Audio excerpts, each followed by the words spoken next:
Hello and welcome back to Wendy's Van Adventures, and normal service resumes this evening after my disaster video yesterday showing you my horrendous journey to and from Cheddar. So in this video I'll give you a review of the campsite I stayed in, which I would highly recommend. I'm not paid by them or sponsored by them in any way. It'll also show you my walk up Cheddar Gorge and up Jacob's Ladder, and a lovely scenic drive up the gorge again and back down with some stunning scenery. I'm going to keep this introduction short and I'll give you the facts and figures at the end of the video. So I hope you enjoy it. I stayed here at Petruth Paddocks and it cost me £39 for 2 nights without electric hookup, and I paid an extra £19 because I stayed 1 extra night. So just opposite where you drive in, there's this little hut. It's just opposite the reception block. It's got those lovely sort of chill out sofas, and it's also got brochures here of different walks that you can do in the area, and they're all laminated, so I imagine you could take them with you and read about the different walks and the different time it takes to do the walks, etc., which I thought was really helpful. And it's also, this was my lifesaver, it has this block for charging your phone. So that is totally free, and it's got some sockets in there, and they lent me a plug. Lovely campsite, and you can pop your phones in and charge them at any point. They don't charge for it, as I said, but the lockers don't lock. There's also, as you saw there, washing machines, there's games, there's books. There's literally anything you can think of to make your stay relaxing. And I stayed in this field. This field, I asked for a quiet field. I think there's a quiet field, a group field, a family field. But look at all this space, isn't it amazing? And there's also loads and loads of dog waste bins around. So they're very dog friendly here, which is lovely. Here's Betsy with her doors open, drying some towels from the day before where we both got so wet on the journey up here. Anyway, follow me around and I will show you where the toilet block and the shower blocks are. So further up through this gate, there is a field where you can walk the dogs, which is enclosed, which is lovely. There's also these little signs, which I thought were a really polite way of saying you can't come in here. And here is the toilet and shower block, which was absolutely immaculate. And although they look like just sort of porter cabins, they are so clean. They were cleaning them constantly when I was there, with these little pictures on. And look at this spacious shower block. It's really, there's so much room in there. I feel like I'm advertising this campsite, but I was really impressed. So it's got the mirror, the soap, the sink, loads of places to put your clothes, and hot clean showers. And then around here there's also another immaculate place for washing the dishes, and so many sinks, you're not going to be without one, and a little bin for your food waste. They were very eco-friendly, would you say, with all those recycling bins there for the different recycling areas. And this was a caravan where you can get coffee, croissant, bacon rolls in the morning, and this looked out onto, I think this is the family field. I'm sure anyone that stayed here will correct me if I'm wrong. And then that road there leads down to reception. Pizza van was only open, unfortunately, on Fridays, which was after I left. So that is the campsite. So join me now as I left the campsite and I walked, first of all, into Cheddar.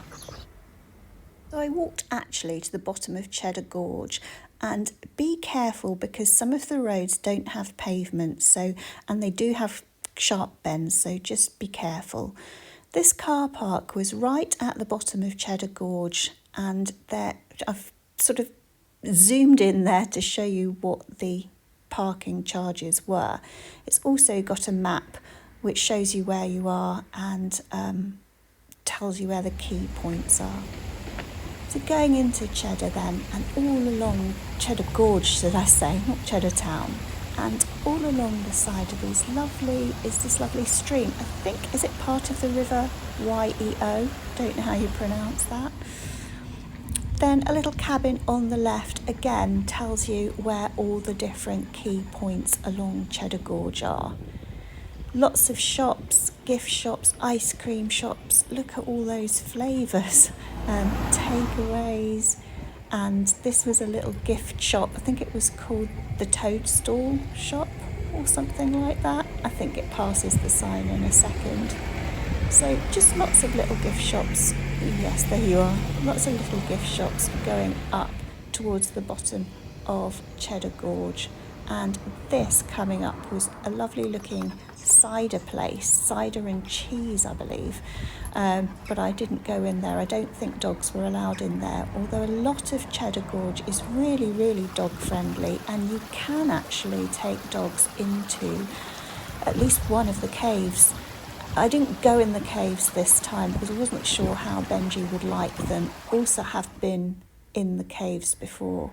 So this is a bit more of the river or stream, and see if you can spot, yay, the sword in the stone. So I carried on. We went up past these kind of sort of installation. They look like rams, I think, with made of wicker, and an all year round Christmas shop. This was the prices for the gorge, the caves, and Jacob's Ladder, and we decided that me and the dog, decided we were just going to do Jacob's Ladder this time and a walk around the top. It's a very steep climb. I did stop at each sort of platform that they have. They have a platform after about 60 or 70 steps. And at each platform, you can read a little bit about the history of Jacob's Ladder, which was really interesting and gave you an excuse to pause. So here's some pictures of some of the steps going up and looking down. And at the top, if your legs aren't totally jelly, you can walk up and look out the lookout tower. Obviously, we didn't do that one because I don't think Benji would have got up there. That's my excuse anyway. Hey. So anyway, you carry on through the gate, and they give you a little map when you buy your ticket to go up Jacob's Ladder, and it shows you where the round route is that you can do. I'm going to admit we didn't do the round route. We just walked a little way. We went past, I think it's called Pulpit Rock. I should be looking at my leaflet and I could tell you. This was the first sort of set of rocks, and then the second one, which you'll see I come to in a minute, was, I believe, Pulpit Rock, and we didn't walk too much further past that one. It was quite tricky, as you'll see a bit further on in this video. It's very rocky and sort of slippery rocky. I thought I'd better take a picture of myself standing up there in case you thought I'd just handed my phone to someone else to take the videos and stayed at the bottom.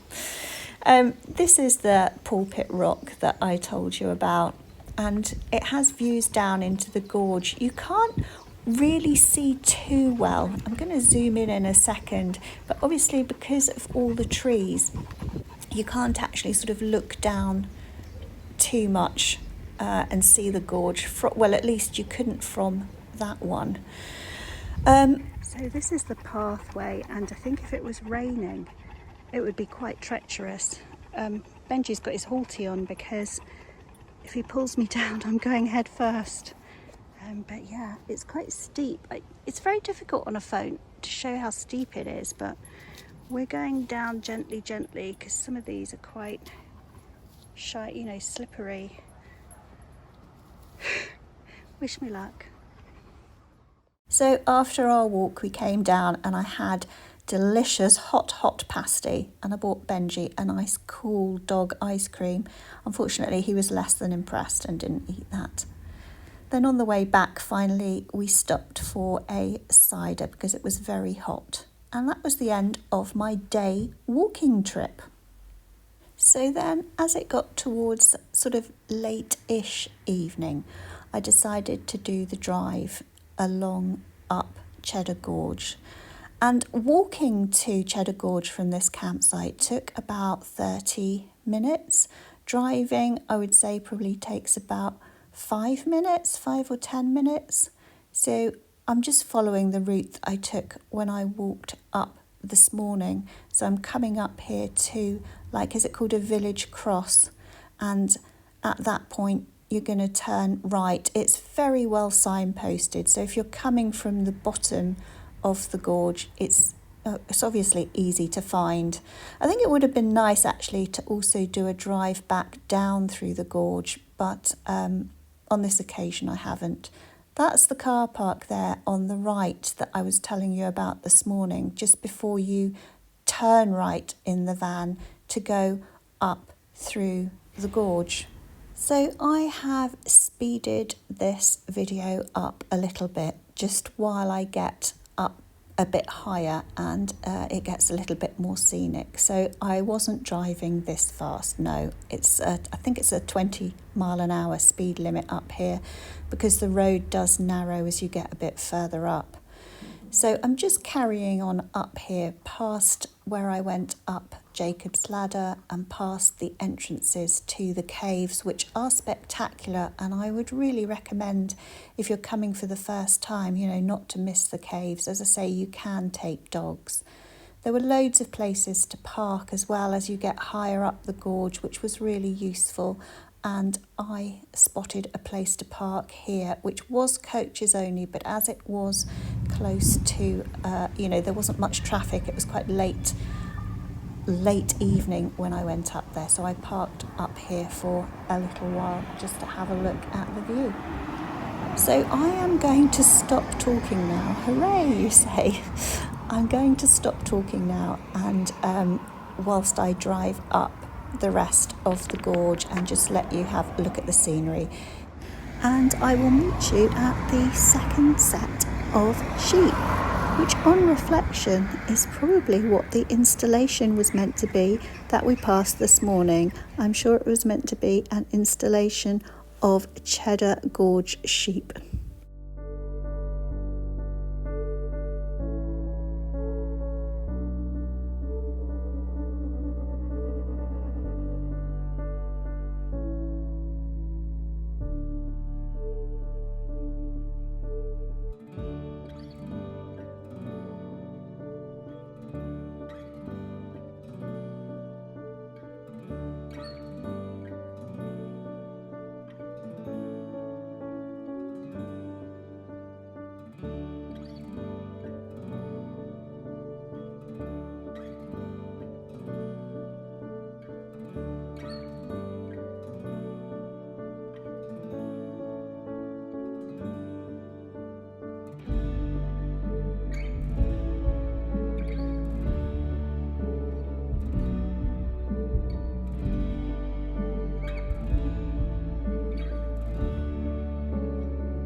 So I carried on along that road, and then I took a turning to the right called New Road, which is the road I went down when I originally went to the campsite the other day.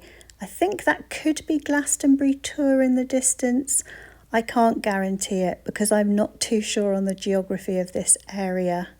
But it was an extremely scenic drive going down. You could see a long, long way into the distance, and you could see the brilliant skies. As I mentioned yesterday as well in my video last night, although it's a lovely scenic road to drive down, it's a bit of a nightmare road to drive up. It's quite a steep gradient, and as you can see, it's a single track road in places with passing spaces, and if you have to stop and do numerous hill starts, well, my van didn't like it. I'm not sure if yours would, but mine certainly didn't. Going back to those sheep we just saw, I did look that up, and apparently they are an ancient breed called Soay sheep, and they have been living in Cheddar Gorge for absolutely centuries, and they're very agile, being able to climb up the sides of the gorge. So after I'd finished that drive, I went back to the campsite, and as I say, I asked to stay in a quiet field, and the field I was in was the very first field that you come to when you go down that drive. Because it's so huge and it was quite empty, it was quite easy to go back to the space that I was parked in before I started the drive. But I know some people like to put sort of markers to keep their space or whatever. I wasn't too bothered, but I did manage to park up in the same place that I had before I left.